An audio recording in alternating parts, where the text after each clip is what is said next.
Well, hello everybody, it's Richard here. Welcome back to my channel and relax for the next few minutes while I entertain you with some interesting chat and a few records, because the title of my blog is always a tune a day to keep the coronavirus away. And I've got another novelty record for you today which I'm going to play shortly, and before then I just thought I'd update you about what's been going on in the world. And I have a list of things I normally go through. So if you're new to the channel, this channel normally is about all things to do with gramophones, radios and antique audio. But since we've had the COVID-19 in place, the lockdown, I've been doing a daily blog, and this is one of those. And today's the 13th of May, just checking the date there, Wednesday the 13th of May 2020. So right, just to look at the press, so I read the Telegraph, and we expect it says the Treasury is saying that we're heading for a recession. Rishi Sunak was on today on the BBC, and because we've had low productivity of the last two periods, that means that it's it is a recession that this country is in. But we're not alone, because a lot of other countries are in a similar position at the moment too, and which is all caused by the fact that, of course, that we've all been in lockdown. So yes, so 300 billion there they reckon that the virus is costing, and it warns that tax rises and possibly a pay freeze may be coming for the country. Not very good news at all. Also repeated in the business news as well. The other thing, the good news, is that furlough has been extended to the end of October, and also that if you're a self-employed person, then you can apply for the same sort of benefits that those people who furloughed, those people who are employed within companies. So, and today's a milestone day, because today the lockdown has been slightly released. Certainly garden centres have been opened, and people can return to work if they want to. If they can't work from home, working from home is the preferred option of the government.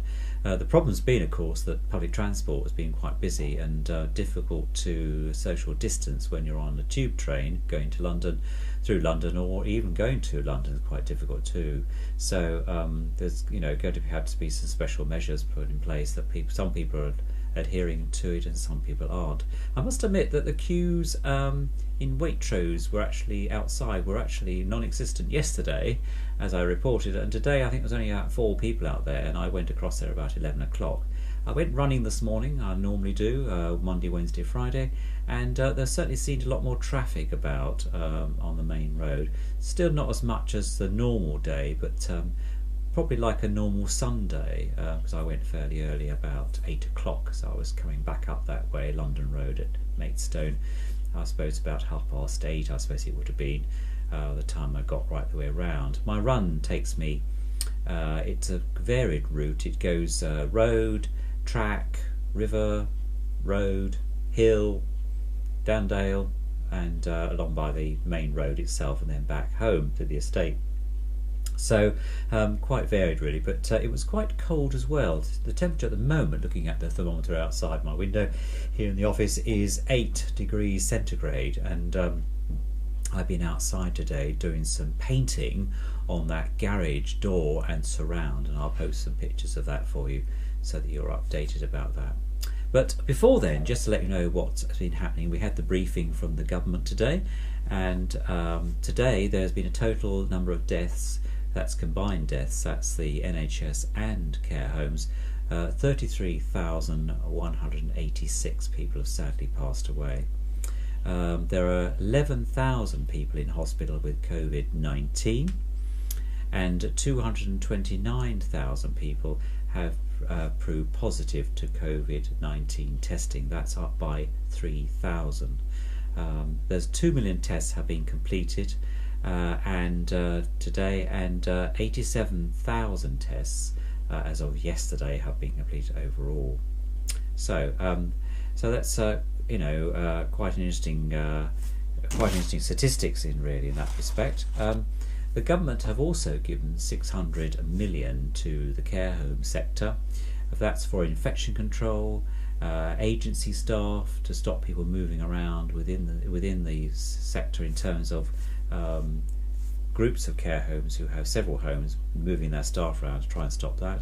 And also they've put in place a name contact with every local authority so that care homes can contact and have some support from local authorities. Well, I hope that was happening anyway through contract and commissioning, so I imagine that's carrying on. Also to fund PPE, and also for testing for care workers and also residents as well. Okay, and then also it said the local resilience forums are having quite an impact too, so that's quite an interesting note there. What else have I written down here? Okay, there's been quite a lot of concern about some of the smaller care homes going out of business, and I reported that several times before. So that 600,000 is not going to help them because it's about occupancy level, when we know that 3.2 billion has been given to councils to help care homes with their fee rates, and we know that anecdotally and with evidence that that money isn't getting through to the people that it should be. So a bit sad really on there. And also there's a new emissions policy which is in place, which we all know about, but there just isn't enough money going round to sustain, and I suspect there will be a crisis and shortage of care home places once we start to come out of lockdown more in the coming weeks. So there we are on that one. As I mentioned, I was this morning I've been painting the front of the garage, second coat of red. Unfortunately, the royal red, this colour here, I've completely run out of now, so I've had to order some more red on eBay. Amazon didn't have this particular colour, and I was trying to remember what the colour was yesterday, and it's royal red. It's a gloss. It's an acrylic type paint, so you can wash your brushes out in water, which is always very helpful. But I just can't quite finish the second coat, and it needs two coats because it was Oxford blue that was underneath it, so it's quite a dark colour. This paint, I remember now buying this for the front door and then not using it for some reason. So it's got a 10-year life. It says for wood paint on here, but in fact wood paint will do metal quite easily. I've used it before. So I've got another one of those 750ml tins on order. So that's that. The second lamp arrived today as well. You know, the first one was very rusty, and what I've done with the first one, I've actually rubbed it all down and painted it with some Hermonite anti-rust paint, as well as some other anti-rust paint underneath. The problem was that the two screws here on the one I threw away or recycled this morning, these two screws are completely welded themselves into the aluminium case, so I'm going to remove those so that won't happen a second time, even though the bracket I put on there allowed this to stand slightly forward of the actual barge board for the garage itself. But you can see there's a very nice, I have a Edison type light in here. Let me just take that out for you and show you. One of these very nice Edison style bowls which glows beautifully, very low, only uses about less than 8 watts I think it is altogether, but it's very low energy, so it's quite it saves some electricity as well.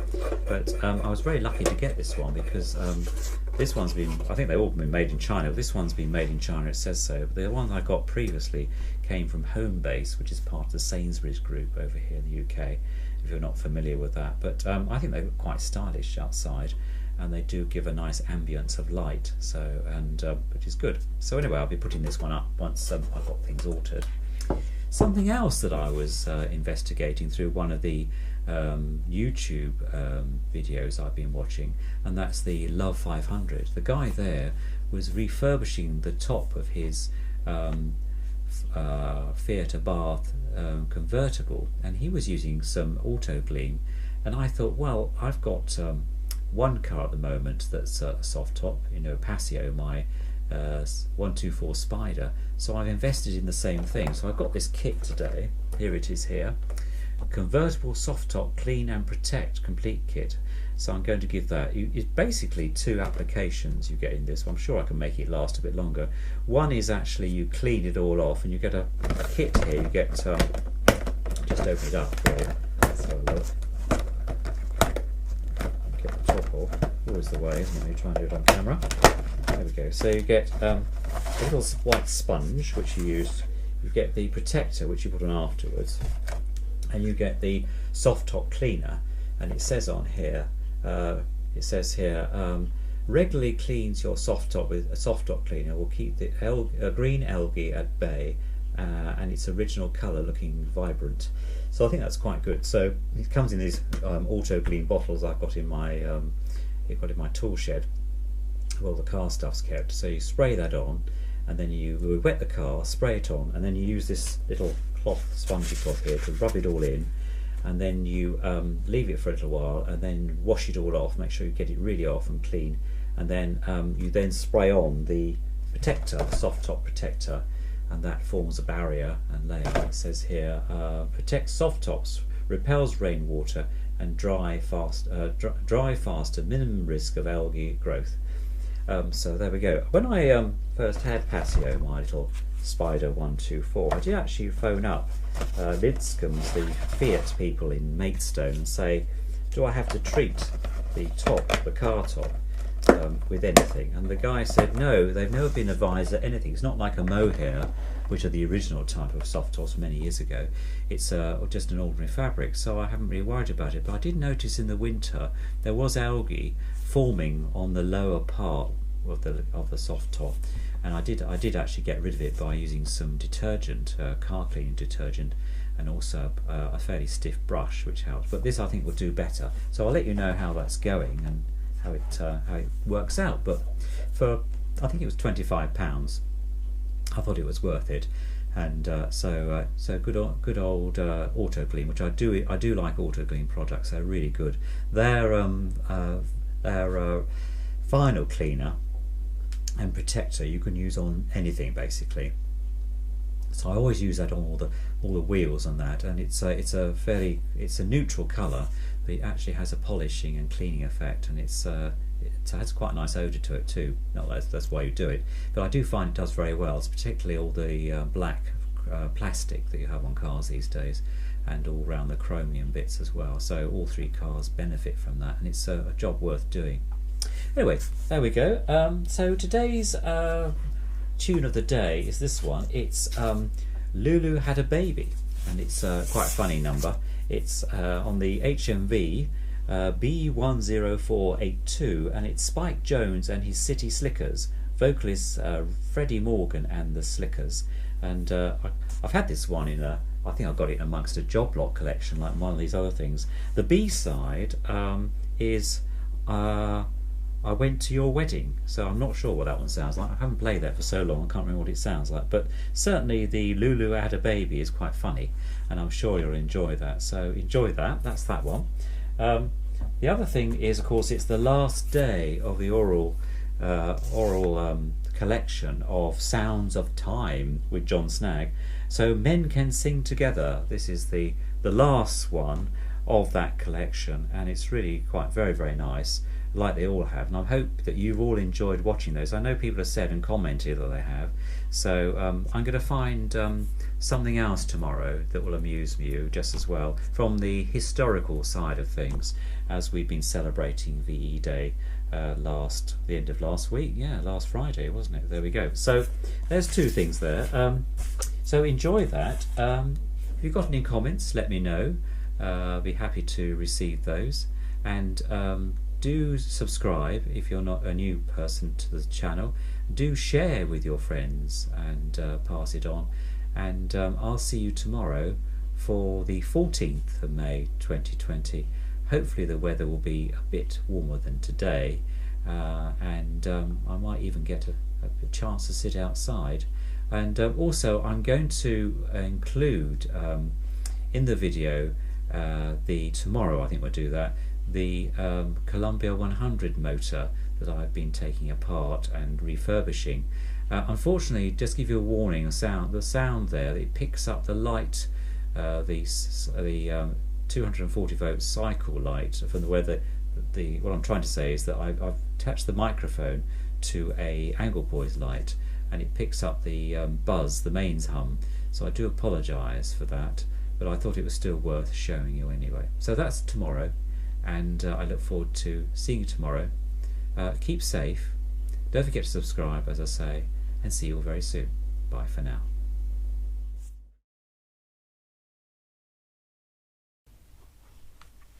a tuna day to keep the coronavirus away. And today we have on the HMV label, Lulu Had a Baby, Spike Jones and the City Slickers. Vocalist is Freddie Morgan and the Slickers. Enjoy. This is a comedy number.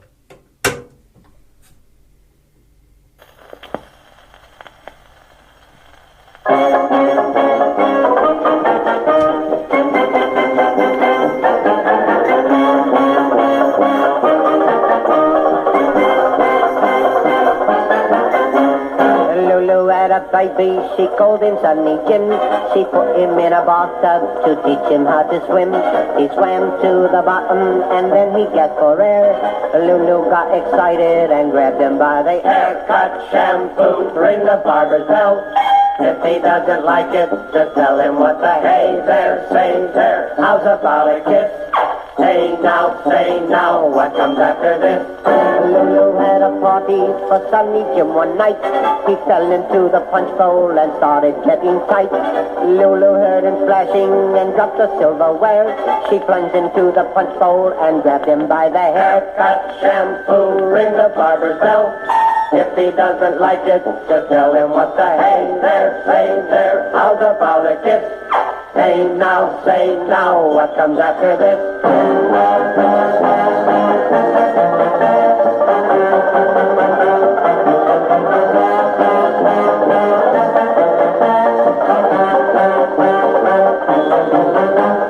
Somewhere up in heaven, the angels call a roll. Lulu had forgotten that nature takes its toll. When she grabbed for Sonny as he fell into the soup, she found to her amazement that Sonny wore a toothpaste, shampoo, ring the barber's bell.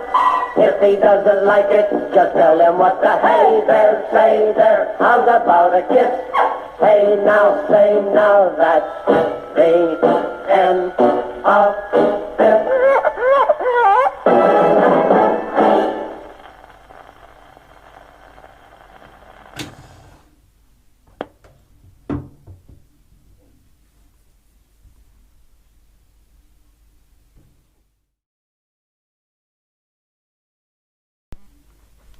On the Oriole label, side 10, this is the last side, Sounds of Time, Men Can Sing Together.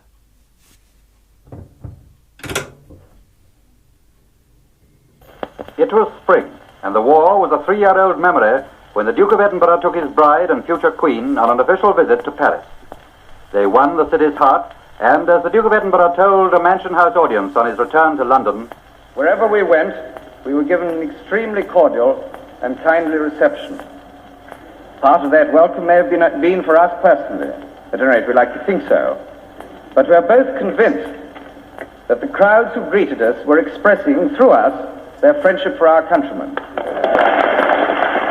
But to Paris, London, and Lake Success that year came visitors of another kind. Intractable men from the Kremlin, dedicated, it seemed, to the perpetuation of ill faith between the nations. Patiently, democracy's representatives at UNO had labored to build a new peace out of the ruins of World War II, to pool the world's resources for the massive tasks of reconstruction.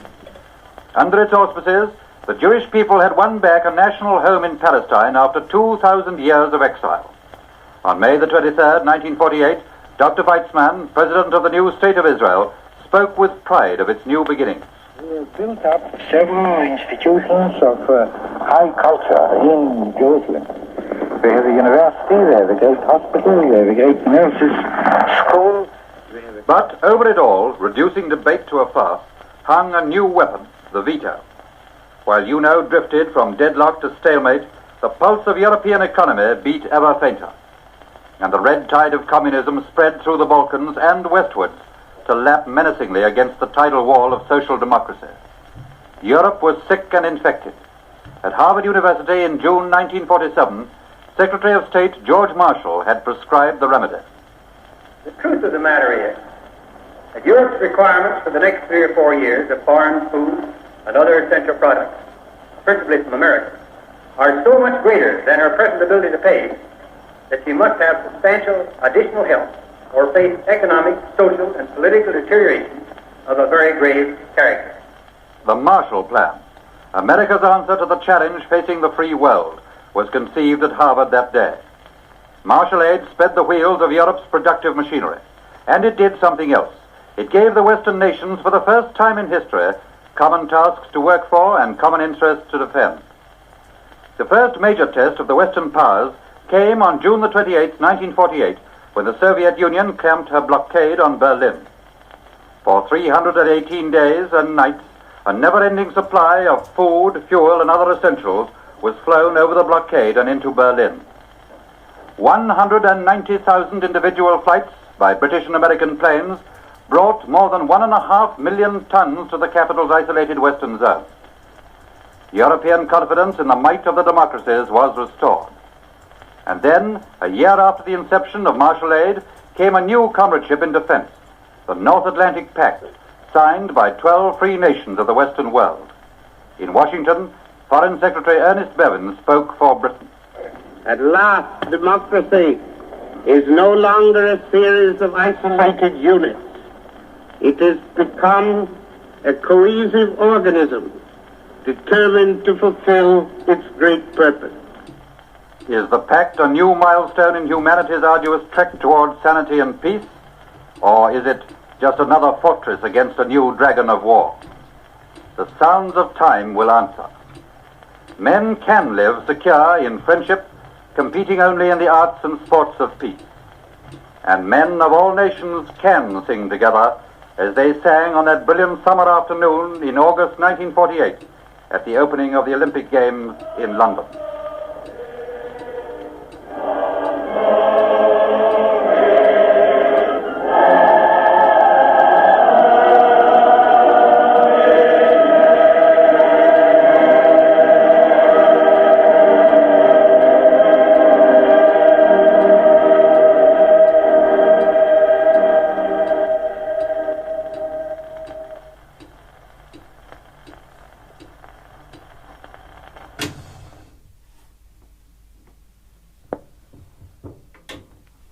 That was the final side of The Sounds of Time, introduced and spoken by John Snagg.